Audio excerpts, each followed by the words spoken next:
ये एक ऐसे देश की कहानी है जो अभी अभी आज़ाद हुआ था लेकिन पूरी तरीके से शांत नहीं हुआ था। गलियों में खून बह रहा था, शहरों में आग लगी हुई थी और लोगों के दिल में बहुत ज़्यादा डर था।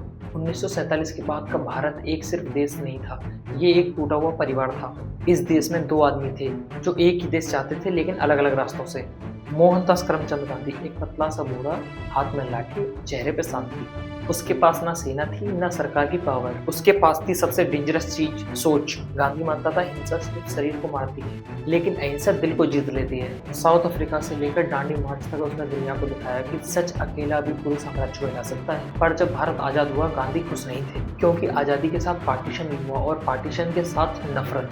नाथूराम विनायक गोडसे, एक पढ़ा लिखा तेज दिमाग वाला, उसका मानना था देश भावना से नहीं ताकत से चलता है। उसने पार्टीशन का खून देखा, लाशों का ढेर देखा और उसका गुस्सा एक नाम पर टिक गया, गांधी। गोडसे सोचता था अहिंसा सिर्फ कमजोरी है, दुश्मन समझता है ताकत। उसके लिए गांधी राष्ट्र विरोधी नहीं थे लेकिन गलत थे।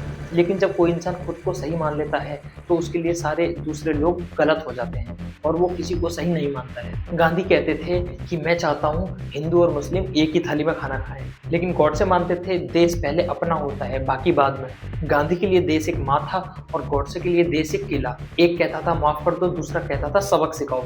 ये लड़ाई दो आवाजों के बीच नहीं थी, ये लड़ाई थी डर और भरोसे के बीच की। 30 जनवरी 1948, दिल्ली का बिरला हाउस। गांधी प्रार्थना के लिए थोड़ा लेट पहुंच रहे थे। उनका इंतजार गोडसे कर रहा था। गोडसे गांधी जी के पास आया और उनके सामने झुककर प्रणाम किया। उस पल गोडसे के पास दो रास्ते थे, एक रास्ता था सच बदलने का और दूसरा रास्ता था ट्रिगर दबाने का। लेकिन गोडसे ने दूसरा रास्ता चुना। 3 गोलियां चली।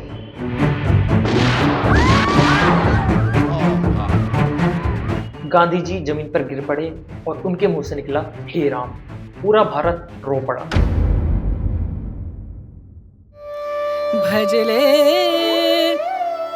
राम नाम सुख धाम, भजले राम नाम सुख धाम, भजले राम नाम सुख धाम।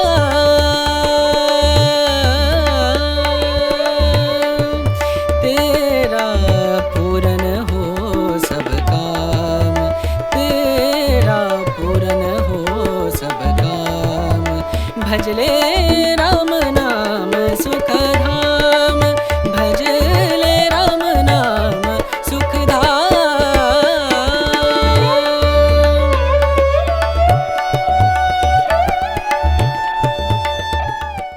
गोडसे ने कहा ये सब मैंने अपने देश के लिए किया, अपने देश को बचाने के लिए किया, लेकिन अब ये सच है या झूठ इसका फैसला भीड़ नहीं करेगी, इसका फैसला हमारा कानून करेगा।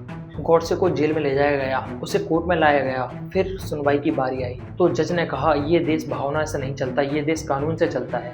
1949 में नाथूराम गोडसे को फांसी दे दी गई। यहाँ ना एक जीत थी ना एक जश्न, यहाँ थी तो एक सिर्फ सीख। मोहनदास करमचंद गांधी मर चुके थे लेकिन कहानी अभी खत्म नहीं हुई थी। 26 जनवरी 1950 में इंडिया ने अपना कॉन्स्टिट्यूशन अपनाया, एक किताब जिसमें गोली का जवाब नहीं लेकिन रास्ता था। इसमें लिखा था हिंसा का फैसला होगा, सबको न्याय मिलेगा और हिंसा का फैसला भीड़ नहीं कोर्ट करेगी। उस दिन इंडिया ने डिसाइड किया। गांधी की सोच गोडसे की गोली से बहुत बड़ी थी। गोडसे एक कहानी बन के रह गए और गांधी जी एक सोच बन गए। और हर 26 जनवरी हमें याद दिलाती है कि गुस्से का जवाब गुस्सा नहीं होता और नफरत का जवाब नफरत नहीं होता है। इंडिया बंदूक से नहीं संविधान से चलता है। सो इसी के साथ गणतंत्र दिवस की आपको हार्दिक शुभकामनाएं और अभिनंदन। जय हिंद, जय भारत। अंश अग्रवाल साइनिंग ऑफ।